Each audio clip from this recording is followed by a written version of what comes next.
Programa Dois Pontos começando neste sábado maravilhoso e hoje vamos, na verdade, tratar de um assunto muito interessante e importante para todos nós. Todo mundo pensa que sabe o que é hipertensão, pressão alta, mas eu acho que a gente às vezes se confunde, né?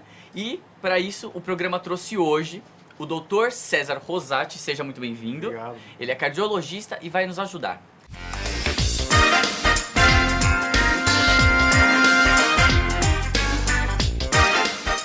Para a primeira pergunta do nosso primeiro ponto do dia, doutor, o que é hipertensão? Bom, hipertensão pode ser vários estados. Um cara tenso, ele é hipertenso. Então, a hipertensão arterial sistêmica, correto, gente. O que seria isso?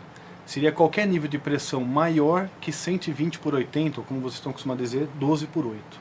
Tá? Ele é dividido em graus, mas por enquanto isso já vai começar o papo. Ah, entendi. E me fala uma coisa, por que fala-se 12 por 8 é a pressão normal? Tem que estar 12 por 8, por que isso? Então, o 12 por 8 foi um consenso, uma reunião, um estudo populacional que chegou o quê? A média normal era 120 por 80. Isso é o normal entre aspas, porque uma pessoa magra pode ter 11 por 7, ter 10 por 8 e ser normal. O que a gente tem é um limite máximo, que seria o 140 por 90 ou 14 por 9, como a população diz. E doutor, quais são os sintomas, como identificá-los, né? Então, no caso, a gente tem que primeiro dividir a hipertensão. Ela é classificada hoje em 3 graus, que seria o grau 1, que é de 14 por 9 a 16 por 10, que daria uma leve cefaleia, normalmente holocraniana, uma cervicalgia, que é uma dor na nuca, tá? Mas se restringiria a isso, não passaria desses sintomas. Que é aquele sintoma que o pessoal sente, mas não procura o médico. É uma dorzinha que uma dipirona cuida. Vai para o grau 2, que é 16 por 11 até 18 por 11, que aí já tem um negócio que chama risco de lesão em órgão-alvo. O que é isso? É o que vocês chamam de infarto, de angina, o AVC, que seria o derrame cerebral, lesão renal. Essas são aquelas pessoas que sentem muito cansaço, mesmo deitada, pessoa que anda uma quadra tem muito cansaço, dor no peito, claudicação, que é dor nas pernas, e o grau 3, que é acima de 18 por 11. Esse grau 3 já é um grau emergencial. Por quê? Porque ela vai ter lesão em órgão-alvo em rápido tempo. Então, nesse grau, eles têm que procurar o serviço rápido. Por quê? Porque o sintoma não vai ser apenas uma dor de cabeça. Você pode ser acometido de um infarto agudo, do miocárdio, ou um AVC, o derrame cerebral. E como é que nós, eu e o pessoal de casa, vamos saber se estamos tendo princípios de infarto, estamos infartando e o que fazer se souber que está mesmo? Então, isso foi uma boa colocação. Primeira coisa, gente, o que é um infarto agudo do miocárdio? É uma oclusão de uma artéria, por placa de gordura, por trombo, mas o que é? Uma parte da sua musculatura cardíaca fica privada de oxigênio. Então, como você falou, não existe princípio de infarto, gente. Infarto ou aconteceu ou não aconteceu.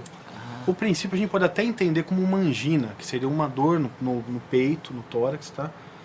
Só que não é infarto. Isso vai levar a um infarto, mas o infarto é uma coisa irreversível. Ocluiu, ou você tem o tempo para desobstruir, ou aquela área cardíaca vai ser necrosada, uma área morta, tá? Então, quais são os sintomas mais comuns de uma pessoa realmente infartando?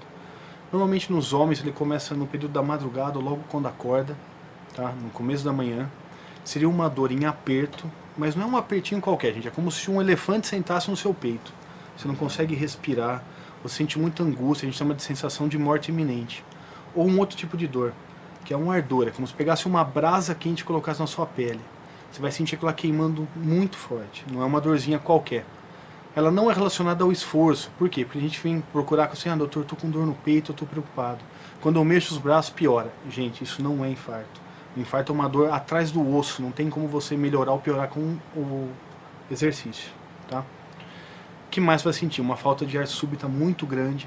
Você pode estar sentado, você pode estar deitado, é uma falta de ar enorme, gente. Vocês não vão conseguir respirar.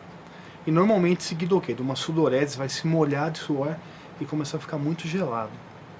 Isso, aconteceu 2 desses sintomas, é direto para um pronto-socorro. Entendi. E em casa não tem nada para ser feito? Em casa você tem que deitar e esperar até a ambulância chegar, gente. Nada de sair dirigindo, tentar andar para melhorar, porque isso só pioraria o quadro. Porque você sobrecarrega seu coração, você exige mais oxigênio dele, coisa que não vai chegar. Mas doutor, assim, uma pessoa que sentiu 2 ou mais sintomas como esse, foi para o pronto-socorro, descobriu que está infartando, é reversível? Como é que é? Como eu disse, é uma obstrução de uma artéria. Depende da artéria, tem um infarto fulminante, que é aquele que não tem tempo nem de chegar no hospital, e os infartos menores. Então o tempo ideal, gente, de dor no peito e esses sintomas referidos aqui, é de 6 a 10 horas no pronto-socorro. Por quê? Porque ainda pode ser feito um processo que chama trombólise e desobstruir essa artéria. Acima de 12 horas, dificilmente isso é possível. Então, após essa breve explicação, eu quero agradecer a sua participação, doutor. Obrigado. Queria agradecer a oportunidade, tá? Me coloco à disposição a vir mais vezes e qualquer dúvida que aparecer, a gente vem aqui para elucidar. Muito obrigado, vamos para o intervalo.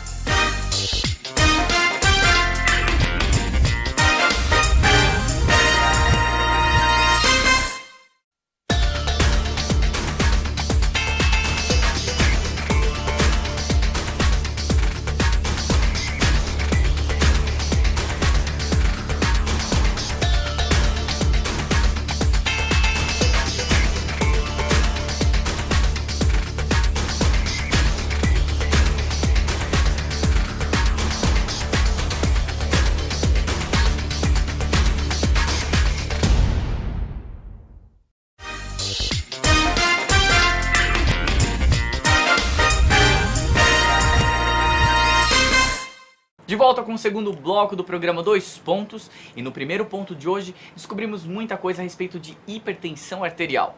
E também vamos falar sobre equilíbrio emocional no nosso segundo ponto de hoje.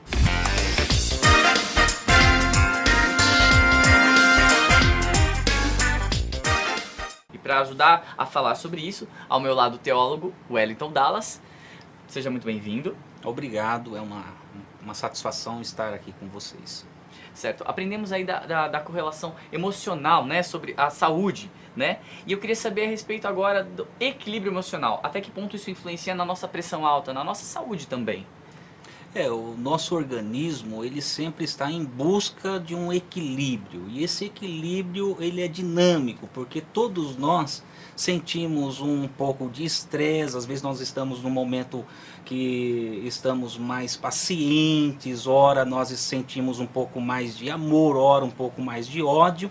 Então sempre a gente está buscando este equilíbrio. Todos nós temos esses tipos de sentimentos, né, que oscilam na nossa vida, dependendo do evento que ocorre no nosso relacionamento com as pessoas, no nosso convívio social, enfim. E vem cá, me fala uma coisa, as pessoas hoje culpam tudo pelo estresse, pela falta de tempo, pelo trabalho, excesso de trabalho, e é tudo estresse. Isso é verdade? Um certo sentido sim.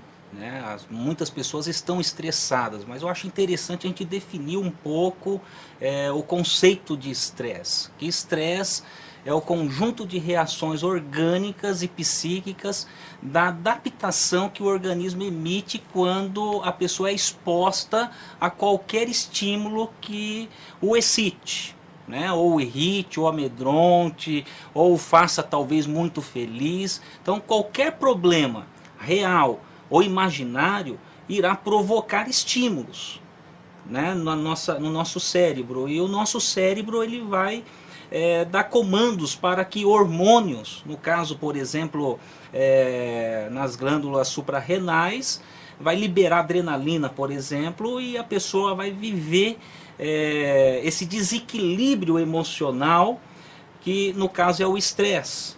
Ela não... Quando esse estresse, a pessoa não retoma este equilíbrio depois do evento, cerca de 3, 4 minutos, já é um indício de um estresse aí, como podemos dizer, doentio. Entendi. E cá entre nós, Dallas, o que eu percebo hoje em dia é que as pessoas elas tendem a culpar, a sua falta de tempo, excesso de trabalho, como no estresse, É como se ela fosse uma válvula de escape, realmente.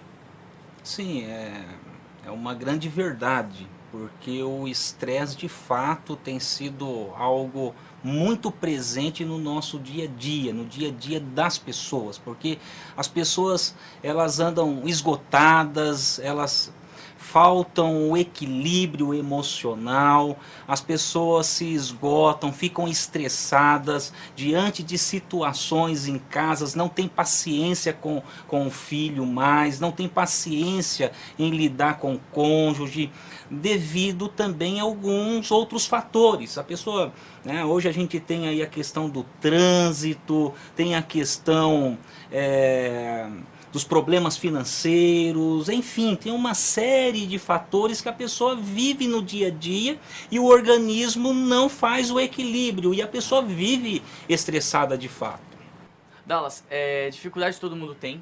Todo mundo passa por dificuldades financeiras, amorosas, o trabalho, excesso de trabalho. Até que ponto o estresse é normal? Olha, até o ponto da pessoa ela não voltar ao equilíbrio normal dela. Ela tem que voltar, ela tende a voltar a esse equilíbrio. Quando ela não volta, e principalmente chega na fase que a gente chama de exaustão ou de esgotamento, daí a pessoa tem que ter um ponto de alerta aí. E como que eu vou saber? Primeiro, quando há uma queda de imunidade, entendeu? Começa a surgir outras doenças físicas. Então, a pessoa sente aquela vontade de se isolar, a pessoa sente vontade de tirar a própria vida. Então, entra naquela tristeza interna muito profunda, não quer conversar com ninguém, então a pessoa tem que procurar um profissional na área. E no caso, qual seria a sugestão aí que você nos daria para aquela pessoa voltar ao seu equilíbrio normal e manter um equilíbrio emocional constante? Primeiro a pessoa deve relaxar, né? Cada pessoa tem a sua maneira de se relaxar, assistir televisão, talvez ir lá para a cozinha ajudar a esposa, né? Ou a esposa também ir ler um bom livro, ir para o parquinho lá junto com as crianças, né? Fazer uma atividade física, ir para uma academia ou ir fazer uma caminhada, isso ajuda muito, tá? Se alimentar corretamente. Também conversar com bons amigos, você desabafar. Se depois de tudo isso a pessoa ainda não retomou seu estado normal, percebe que não está legal, não consegue dormir, está triste, angustiada, não consegue retomar, eu ainda insisto na questão que a pessoa deve procurar com urgência um profissional, um psicólogo ou um psiquiatra. E na verdade às vezes a pessoa não sabe que ela está, mas os próprios familiares podem aconselhar, não é mesmo? Tá certo então, muito obrigado, Wellington Dallas, pela sua participação. Eu que agradeço e estamos à disposição no que a gente puder ajudar. Para a conclusão dos 2 pontos apresentados hoje, eu conto com Décio da Silva, empresário e teólogo.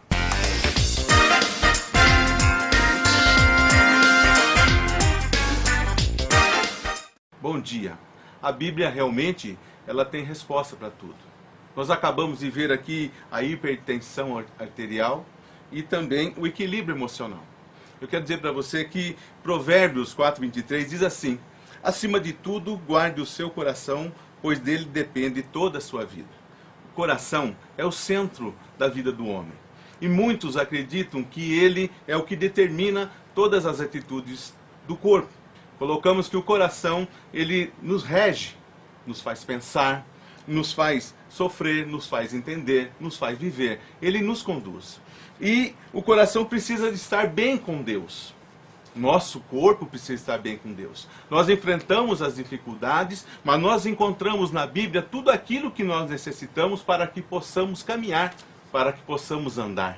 E eu quero dizer para você também que Efésios 4:8 diz assim: finalmente, irmãos, tudo que for verdadeiro, tudo que for nobre, tudo que for correto, tudo que for puro, tudo que for amável, tudo o que for de boa fama, se houver algo de excelente ou digno de louvor, pense nessas coisas. Então Paulo está dizendo para nós aqui que nós devemos estar sempre atentos a todas as situações pelas quais nós vivemos, tudo aquilo que está ao nosso redor. E no meio das situações nós podemos estar acreditando e crendo que o Senhor está do nosso lado, está para ali para nos guiar. Então, hipertensão, então, equilíbrio emocional, eu falo para você, a Bíblia diz assim: vinde a mim, vós que estáis cansado e oprimido, e eu vos aliviarei. O remédio, querido, é Jesus na sua vida.